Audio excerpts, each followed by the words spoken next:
ஒரு தொலைநோக்கான பட்ஜெட். குறிப்பாக தமிழகத்தினுடைய வளர்ச்சிக்கான பட்ஜெட். இந்த பட்ஜெட்டினுடைய மிக முக்கியமான பார்வை என்பது தமிழகத்தினுடைய ஒவ்வொரு பகுதியும் வளர்ச்சியிலே பங்கெடுக்க வேண்டும் என்பது. அதுவும் குறிப்பாக தென் மண்டலமும் கிழக்கு மண்டலமும் வளர்ச்சியிலே மிக முக்கியமான பங்களிக்க வேண்டும் என்பதும், அனைத்து மாவட்டங்களுக்கும் உரிய முக்கியத்துவம் வழங்க வேண்டும் என்பதும், மதுரை மாவட்டத்திற்கு குறிப்பாக மதுரை மாநகரனுடைய வளர்ச்சிக்காக சிறப்பு தொகையாக 300 கோடி ரூபாய் வழங்கியிருப்பதும் பாராட்டக்கூடியது. புதிய அரசு பொறுப்பேற்ற 2021 கடுமையான பெருந்தொற்று நிலவிய சூழலில் மாநிலத்தினுடைய வருவாய் பற்றாக்குறை மிக அதிகமாக இருந்தது. அதை தொடர்ந்து ஒன்றிய அரசு நமக்கு விடுவிக்க வேண்டிய வரி பகிர்வில் தொடர்ந்து எதிர்மறை போக்கோடு செயல்பட்டு மிக குறைவான வரி பகிர்வை தருகிற நெருக்கடி, காலநிலை மாற்றத்தால் ஏற்படுகிற எதிர்பாராத பேரிடர்கள் என பல்வேறு பேரிடர்களுக்கு மத்தியில் தமிழக அரசு ஒரு ஆக்கப்பூர்வமான நிதிநிலை அறிக்கையை சமர்ப்பித்திருக்கிறது. விடுதலை சிறுத்தைகள் கட்சியின் சார்பில் இதை மனதார வரவேற்று பாராட்ட கடமைப்பட்டிருக்கிறோம். விளிம்பு நிலை மக்களின் வளர்ச்சியில் உரிய கவனம் செலுத்தப்பட்டிருக்கிறது என்பதற்கு பல உதாரணங்களை சொல்ல முடியும். மிக குறிப்பாக அண்ணல் அம்பேத்கர் தொழில் முன்னோடிகள் திட்டத்திற்கு 100 கோடி ரூபாய் ஒதுக்கீடு செய்யப்பட்டிருந்தது. 300 கோடி ரூபாயாக உயர்த்தி தர வேண்டும் என விடுதலை சிறுத்தைகள் சார்பிலே வலியுறுத்தி இருந்தோம். 170 கோடியாக அது உயர்த்தப்பட்டிருக்கிறது. சமூக நல்லிணக்கத்தை பாதுகாக்கக்கூடிய கிராமங்களுக்கு ஆண்டுதோறும் 10 லட்சம் ரூபாய் வழங்கப்படுகிற நடைமுறை கடந்த 15 ஆண்டு காலமாக தொடர்ந்து இருந்தது. இதை அரசின் கவனத்திற்கு கொண்டு சென்றோம். 10 லட்சம் ரூபாயில் எதையும் ஒரு குறிப்பிடத்தகுந்த பணியை செய்ய முடியாது. ஆகவே சமூக நல்லிணக்கம்தான் இன்றைய மிக முக்கியமான தேவை. அதை பாதுகாக்கிற கிராமத்திற்கு ஒரு வலுவான சிறந்த செயல் திட்டத்தை நடைமுறைப்படுத்த வேண்டும் என விடுதலை சிறுத்தைகள் வற்புறுத்தி இருந்தோம். அந்த கோரிக்கையை 100 விழுக்காடு அப்படியே ஏற்றுக்கொண்டு 10 லட்சம் ரூபாய் என இருந்ததை 1 கோடி ரூபாயாக தமிழக அரசு உயர்த்தியிருக்கிறது.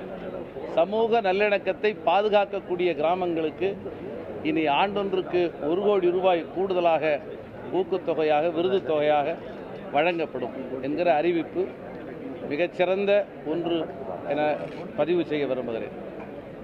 கைவிடப்பட்ட முதியவர்களை பாதுகாக்கக்கூடிய வகையில் அன்பு சோலை திட்டம் இன்று நடைமுறைக்கு வந்திருக்கிறது. முதலமைச்சரின் தாயுமானவர் திட்டத்தின் அடிப்படையில் முற்றிலும் கைவிடப்பட்ட வறிய நிலையில் இருக்கிற ஏழை எளிய குடும்பங்கள் அடையாளம் காணப்பட்டு அந்த குடும்பங்களை சார்ந்த பிள்ளைகளுக்கு மாதந்தோறும் 2000 ரூபாய் வழங்கப்படும் என்கிற அறிவிப்பு உள்ளிட்ட பல்வேறு அறிவிப்புகள் சமூக நலன் சார்ந்தும் மகளிர் உரிமை சார்ந்தும் அறிவிக்கப்பட்டிருக்கின்றன. பெண்களின் பெயரில் சொத்துக்கள் பதிவு செய்யப்பட்டால் அது 1 விழுக்காடு அந்த கட்டண குறையும் என அறிவிக்கப்பட்டிருக்கிறது. அது 10 லட்சம் ரூபாய்க்கு உள்ளாக இருக்கக்கூடிய சொத்தாக இருக்க வேண்டும் என மதிப்பிடப்பட்டிருப்பதை தமிழக அரசு இன்னும் உயர்த்த வேண்டும். 10 லட்சம் ரூபாய் என்பதை ஒரு 20 லட்சம் ரூபாயாக உயர்த்துவது தேவையாக இருக்கிறது. பல்வேறு விளிம்பு நிலை மக்களின் நலன்களை கருத்தில் கொண்டு உருவாக்கப்பட்டிருக்கிற இந்த நிதிநிலை அறிக்கையை விடுதலை சிறுத்தைகள் கட்சியின் சார்பில் மனதார பாராட்ட கடமைப்பட்டிருக்கிறோம். அதே சமயத்தில் பின்னடைவு காலி பணியிடங்கள் தொடர்பாக அரசு உரிய முயற்சியை வெளியிட வேண்டும். 40,000 அரசு பணியிடங்கள் நிரப்பப்படும் என அறிக்கையில் சொல்லப்பட்டிருக்கிறது. சற்றேற 20,000த்திற்கும் மேலே SC/ST பின்னடைவு காலி பணியிடங்கள் பல ஆண்டுகாலமாக நிரப்பப்படாமல் இருக்கிறது என்பதை தமிழக அரசின் கவனத்திற்கு கொண்டு வர விரும்புகிறோம். அயோத்திதாச பண்டிதர் குடியிருப்பு மேம்பாடு திட்டத்திற்கான ஆண்டு தொகை உயர்த்தப்பட்டிருக்கிறது. அதைவிட கூடுதலாக அந்த தொகை தேவைப்படுகிறது. ஆகவே தேவையின் அடிப்படையில் அரசு கூடுதலாக அதை உயர்த்தி தர வேண்டும். விளிம்பு நிலை மக்களுக்கு செயல்படுத்தப்படும் நலத்திட்டங்கள் அனைத்தும் வங்கி கடனுதவிகளை சார்ந்திருக்கிறது. அரசின் மானியம் ஒரு பங்காக இருந்தாலும் கூட வங்கியின் கடனுதவிகள் மூலமாகத்தான் இந்த திட்டங்கள் முழுமை அடைய முடியும். ஆனால் தேசியமயமாக்கப்பட்ட வங்கிகள் ஒன்றிய அரசின் கொள்கையை உள்வாங்கி ஏழை எளிய மக்களை வெளியே தள்ளுகிற, அவர்களை அரவணைக்க மறுக்கிற போக்கோடு செயலாற்றி வருகின்றன.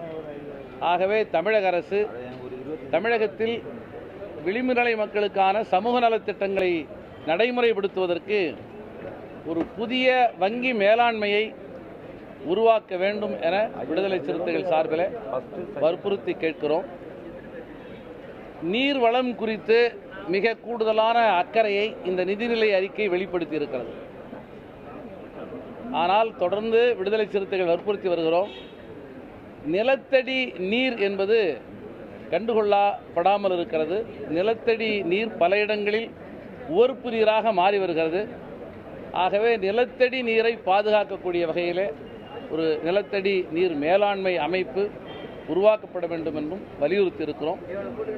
தொடர்புடைய மானிய கோரிக்கையில் இது தொடர்பாக அரசு நல்ல அறிவிப்பை தரும் என்று நாங்கள் நம்புகிறோம்.